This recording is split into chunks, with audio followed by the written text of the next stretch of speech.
中国全国人大政协两会召开在即，风声鹤唳，中国经济陷入巨大困境当中。那这次两会有什么看点值得关注？还有就是中美关系正在进入一个微妙的状态。今天我们这期节目也来聊一聊。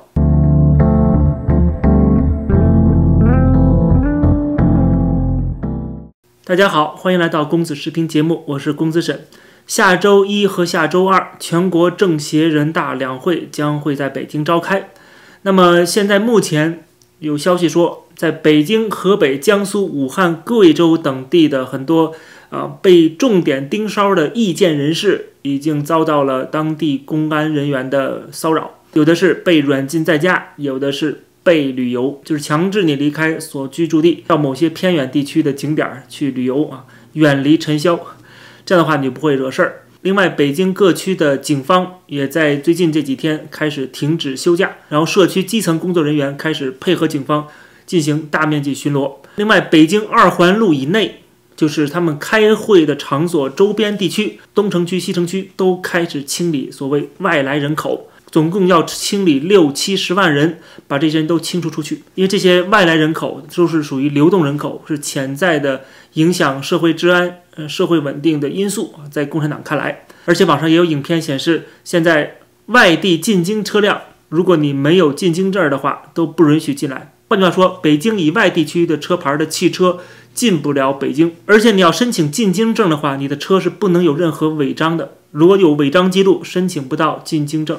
向来两会都是风声鹤唳、草木皆兵，今年更是如此。毕竟今天中国已经遇到了巨大的就是可以说共产党的生存困境和生存危机，他们内忧外患，经济问题解决不了，政治上的大清洗如火如荼进行，更不要说国际上也遭到了越来越强大的一个海外的制裁围堵的压力。那这次两会当然会有很多的专家学者出来讲话，然后有一些所谓人大代表、政协委员提出一些各种各样的稀奇古怪的建议我相信很多都是狗急跳墙的，就是在这种情况下，他们肯定要想办法继续的收紧权力，继续的限制外资，限制民间资本，所谓无序扩张、野蛮生长。因为对他们来讲，只有民退才能国进只有控制住整个社会的这种经济活动，这个政权才能够稳定。所以他一定还会继续的开倒车。比方说，中国的退休养老金已经基本上亏空殆尽，资金缺口几乎是没有办法去弥补。财政部的官方数据显示，中国有11个省份的养老金是预算赤字，再过几年，中国养老金的缺口可能扩大到10万亿人民币的规模，所以他根本没有办法去给这些未来的老年人去发放养老金，他就只能延长退休年龄这有可能会在这次两会上提出把男女退休年龄都延长至65岁，目前是50岁到60岁不等，据说有可能统一到65岁，增加5到10年的时间，这样的话减少养老金的压力这只是一个传闻，我们会继续的观察他会不会推出这个政策。而且我过去也讲到，国之将亡必有妖孽，这些妖孽也会纷纷的站出来去提出一些帮助政府去镇压的建议。比方说，就有一个政协委员，他提出建议开发一项叫做网游监管的 App 来监测不良游戏的传播。这是全国政协委员、天津市政协副主席张金英的建议。他可能觉得政府现在对游戏行业的监管还不够力度。如果你问他们这些人，你们提出这些建议或者是政府的某些政策的出发点是什么，他们都可以说这一套一套的，没有任何问题。但是真正执行之后，什么结果？结果就是严重打击中国的市场经济比方说过去的对金融行业的打击，对这个教培行业的打击，现在开始又有往回缩的一点意思因为太多人失业，太多人破产，太多人叫苦连天。但是共产党这个体制本身有自己的政治需求或政治逻辑，就是他必须要这么做。但这么做的时候呢，他又担心会不会影响我们改革开放市场经济，对吧，在国际上的形象。那如果你担心的话，你就别这么做，但是他又必须这么做，不这么做不行，不这么做的话，他政治会出现不稳定的状态，对共产党来讲就变成了生存危机。所以说他要做还是要做，但是做呢又做的不到那么决绝不像朝鲜那样说断网就断网，对吧？说封杀就封杀，就这样做到位了，反而对这个政权来说更安全。但是他要做，但是又做的不那么完整，不那么彻底，那就会出现各种各样的问题啊。然后当然这也有好处啊，好处就是给外界一个信号，就是他是不是还可能往回缩啊？就是他的倒车可能会踩刹车，或者是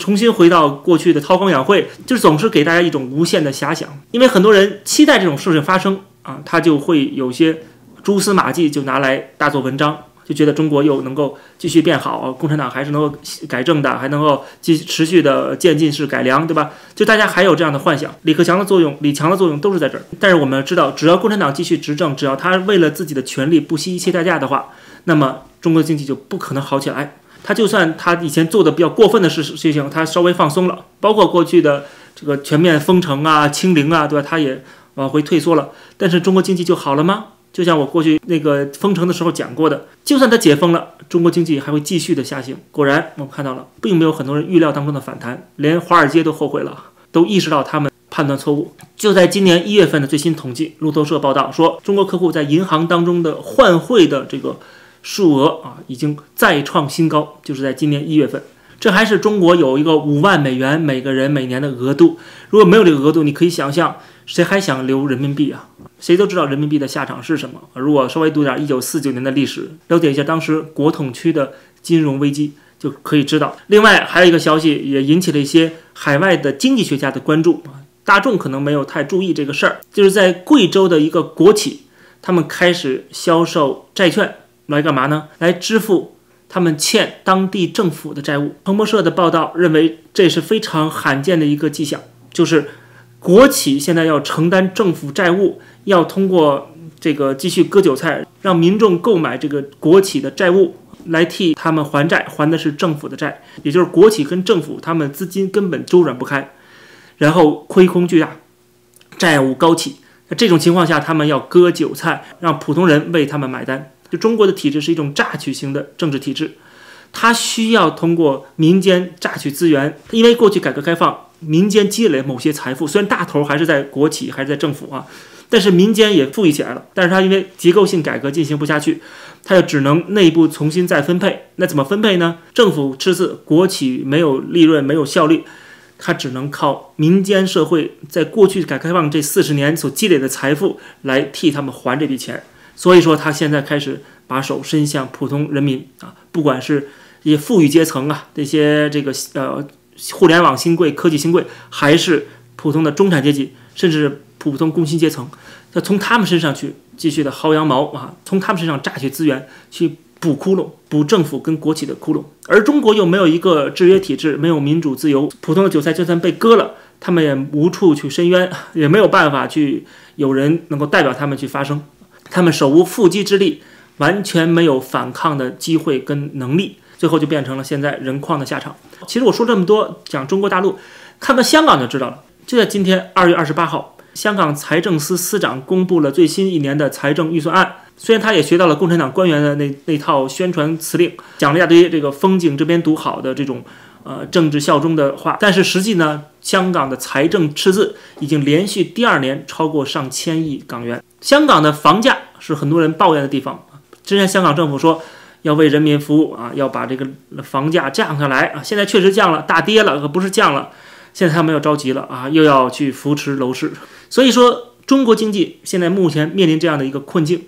那么普通人的生活，如果我们在讲更接地气的话，其实我建议大家可以看一看我的朋友三眼堂，他做了一期最新的节目，讲他的一个在香港从事金融行业的朋友回中国大陆，一个是自己的老家，一个是他太太的老家都是中国的3线城市，他去拜年的经历，不管是在当地他接触的人，还是在高铁上认识的人，跟他们唠家常聊现在的形势，有很多的感触我觉得他有一点说的特别的精准也是符合我对中国的判断，就是大城市的一些权贵阶层，实际上他们该润的都润了就是哪怕留在中国的，他们子女也在海外那么中小城市的，特别是3、4线城市甚至县城的那些人，大多数人也是生活困顿，肯定远远不比大城市。但是有一种人可能比大城市的，比如北漂、沪漂生活更好，就是在当地那些小县城、小城市当中有一些背景的关系户，他们在当地有特权，所以还是能吃得开的。这就是为什么很多的大城市的北漂、沪漂，他们回到老家，发现他的老家的同学有些人混得比他还好。虽然他是从大城市回去的，很多人很羡慕，可是发现在当地小城镇生活的有某些人生活的比他优越的多。有人就写出文章来说，为什么跑到大城市去打拼，竞争这么激烈，也看不见前景啊？那还不如回到自己老家，留在了自己老家，通过各种关系还能够混吃等死。但是很多人可能会被这种现象所误解，好像是小地方的人比大地方人更好混啊，完全错误。在我看来，如果你没有特别硬的关系，能够在当地吃得开，想要出人头地，或者是想过上中产阶级的生活，那一定还是要去大城市，这是毫无疑问的事情。大城市的机会更多，让你学到东西更多，让你增长更大的见识，让你有更长远的视野。很多人到大城市之后才意识到应该润出国，因为世界那么大，不只是中国。其实这就是一层又一层的不断递进的一个阶级跃升。但是这里面有特例，就是我刚才讲的那种现象，就是在当地你是当地县委书记的侄子，或者是你认识当地国企的某个干部，关系很好，那你肯定不愿意离开这个小地方，因为你可以在这地方作威作福。一跟那些你的同学跑到大城市去打拼，累死累活去蜗居在北京地下室的那些人去比，那当然你在小地方更舒服。可是这样的人根本没有代表性。那么最后一点时间来聊聊中美关系在目前这样的一个状态下有哪些值得关注的地方。最近的一条大新闻就是美国驻中国大使伯恩斯，他接受了美国 CBS 的一个专访，他大谈中美关系和从美国的视角如何来看待中国的崛起。 And I think ultimately they want to become and overtake the United States as the dominant country globally, and we don't want that to happen. We don't want to live in a world where the Chinese are the dominant country. It's a competition of ideas, a battle of ideas. Our idea, America's big idea of a democratic society and human freedom versus China's idea that a communist state is stronger than a democracy. We don't believe that. So there's a battle here as to whose ideas should lead the world. 他当然提到美国跟中国还是以友好合作为主线啊，当然他也提醒中美关系之间的竞争是制度竞争，是对未来主导权的竞争啊，这一点我是赞同的。不管美国商界有多么对中国的期待，希望中国能够让他们继续的赚钱或者他们现在还能够赚钱，虽然赚的比较少了，但是他们期望能够继续留在中国去继续的赚钱。这种情况下，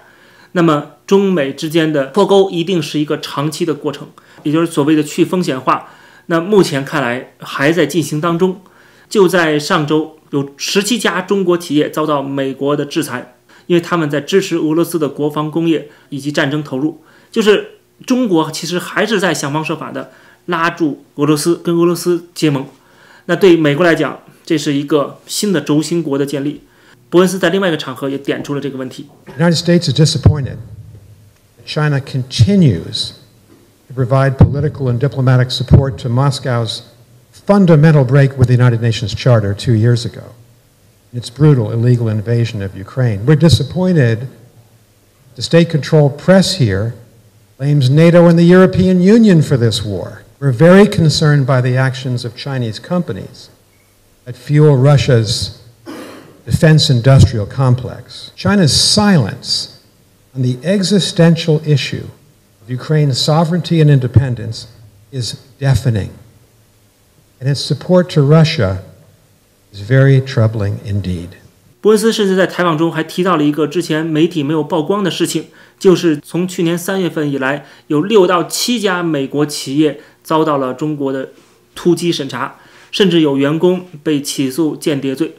伯恩斯就说了一方面你是要招商引资，要求这些外国企业来，另外一方面呢，你却对他们进行层层的审查，层层的限制。其实这里面有个矛盾点，就是过去难道中国不审查这些企业吗？也审查，但是那个时候因为中国的商机太大了，就是你就算审查我还是要挤破头去中国，对吧？但是今天不一样了，今天你还做进行这样审查的话，而且比过去还更严厉，但是你的吸引力却比过去大大减少了。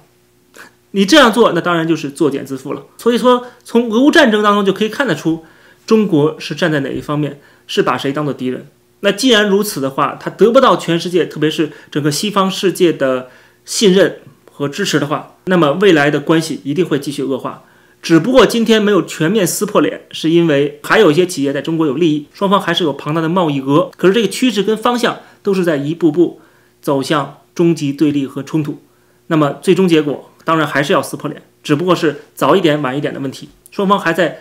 走向修昔底德陷阱的进程当中。那么如果是这样的话，中国内部在应对这样的一个变换的国际形势的时候，它对整个国民经济、社会团体、民营企业的这个手一定会越攥越紧。我们马上就可以在这次的政协人大两会上见识到。好，感谢收看这期的公子视频。如果大家喜欢这个节目，别忘了点击订阅这个频道。我看到有一半以上的观众只是观看没有订阅。订阅放心，不会被中共去审查，因为你在油管上面的资讯是中共获取不到的。推特上面有这种可能性他可能从这些账户名可以查出你的联系方式或者是通过黑客技术。但是 YouTube 是属于谷歌的整个数据库，几乎是 impossible， 不可能会渗透进来的。所以大家特别是在中国境内的朋友们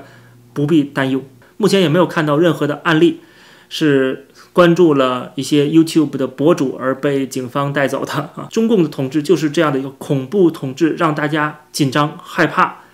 这样的话就自我审查，面对中共不要自乱阵脚，一定要对敌我关系有清晰的认知。那么除了订阅这个频道，当然也可以加入会员，收看我会员专属的影片。好，我们下期节目再见。